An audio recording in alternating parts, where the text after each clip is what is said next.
Hello বন্ধুরা, একটা গুরুত্বপূর্ণ আপডেট নিয়ে আপনাদের সামনে হাজির হয়ে গেছি।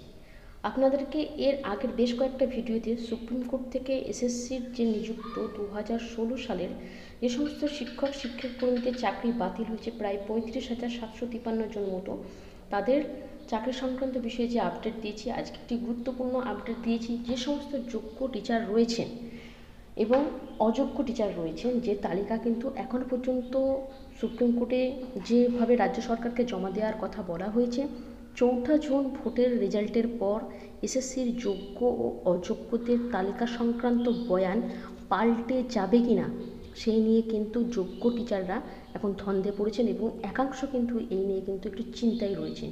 যেভাবে এসএসসি তার অবস্থান বারে বারে চেঞ্জ করেছে, সেখানে যোগ্য টিচারদের একটি সংশয় থেকেই যাচ্ছে যে স্কুল সার্ভিস কমিশন যোগ্য ও অযোগ্য যে তালিকা সুপ্রিম কোর্টে জমা দেবে পরবর্তী শুনানির দিন, তখন সেখানে গিয়ে কী বয়ান তারা জমা দেবে, তাদের বয়ান চেঞ্জ হয়ে যাবে কিনা।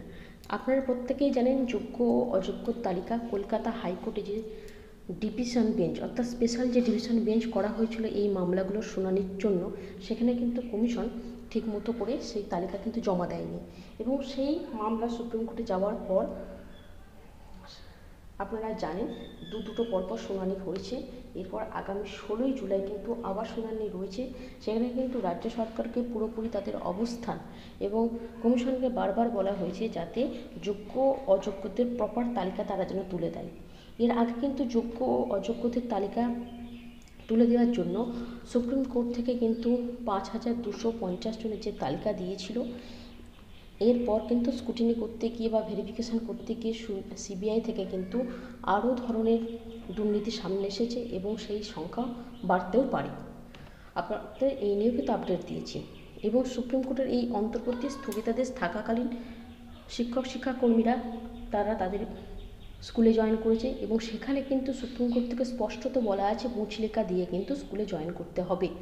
এর পরবর্তীতে মামলার পর শুনানির পর কিন্তু অযোগ্যদের চাকরি থাকবে না এবং তাদের বেতনও কিন্তু সুদসহ ফেরত দিতে হবে এবং যোগ্যরা তারা সসম্মানে কিন্তু চাকরি করবেন, এই কথা কিন্তু অর্ডারে রয়েছে। সেই জায়গা থেকে কিন্তু অন্তর্বর্তী স্থগিতাদেশ চলাকালীন কিন্তু কোনো সমস্যা নেই।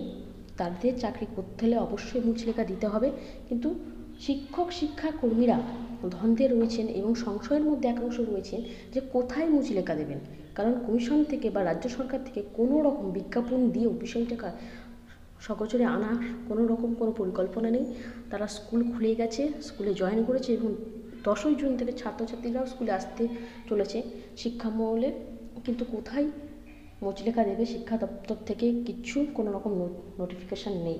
এই নিয়েও কিন্তু শিক্ষাকর্মীদের একাংশ সংশয় প্রকাশ করেছেন এবং উদ্বেগ প্রকাশ করেছেন যে সুপ্রিম কোর্ট অবমাননার জন্য, সুপ্রিম কোর্টের যে রায় রয়েছে সেই অবমাননার জন্য তাদেরকে আবার শাস্তিটা পেতে হয়। অর্থাৎ যোগ্যরা কিন্তু সবসময় ভয় পাচ্ছেন। যেভাবে কমিশন সুপ্রিম কোর্টের অর্ডার মানছে না, যেখানে কমিশনের অবস্থান এখনও পর্যন্ত ঠিক নয় যে তারা যোগ্য অযোগ্যদের তালিকা যে দেবে তার মধ্যে যোগ্যদের তালিকায় যদি অযোগ্যরা চলে আসে তাহলে সেই তালিকাও পরবর্তীকালে চ্যালেঞ্জ করতে পারে কেউ না কেউ, তখন কিন্তু তাদের চাকরি নিয়ে আবার টান পাড়াপন হতে পারে। আপনারা বুঝতেই পারছেন পুরো প্যানেল বাতিল হয়েছে, যেখানে অযোগ্যদের জন্য যোগ্যরাও সাফার হচ্ছে। কলকাতার হাইকোর্টের যে স্পেশাল ডিভিশন বেঞ্চে এই মামলার নিষ্পত্তি হওয়ার কথা ছিল, সেখানে স্পষ্ট করে সুপ্রিম কোর্ট তার অবস্থান প্রকাশ করেনি। যোগ্য অযোগ্যর তালিকা কিন্তু ঠিকমতো করে জমা দেয়নি। সেখানে যোগ্য ক্যান্ডিডেটদের সবসময় ভয় রয়ে গেছে, তাদের মান সম্মান থেকে শুরু করে তাদের যে চাকরি নিয়ে টানাটানি হয়েছে। এরপর কমিশন যে ডেটাটা জমা দেবে সেখানে যোগ্যদের তালিকায় অযোগ্যরা স্থান পেলে সেই তালিকা নিয়ে পরবর্তীকালে আবার কেস হতে পারে, তার সম্ভাবনা প্রবল রয়েছে।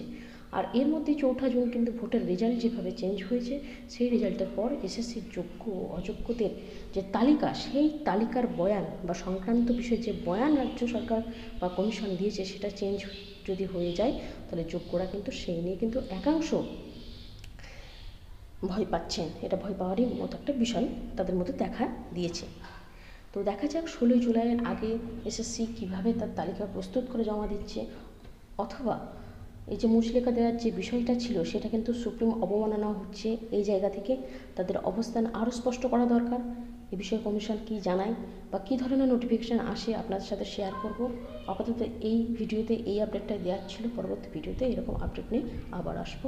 আজকের মধ্যে এইটুকু। শিক্ষা ও চাকরি সংক্রান্ত যে কোনো বিষয় এর জন্য আমাদের চ্যানেলের সাথে যারা যুক্ত হননি এখনও পর্যন্ত অবশ্যই যুক্ত হয়ে যাবেন। ভিডিওটা দেখার জন্য ধন্যবাদ। পরবর্তী ভিডিওতে আরও আপডেট নিয়ে আসছি।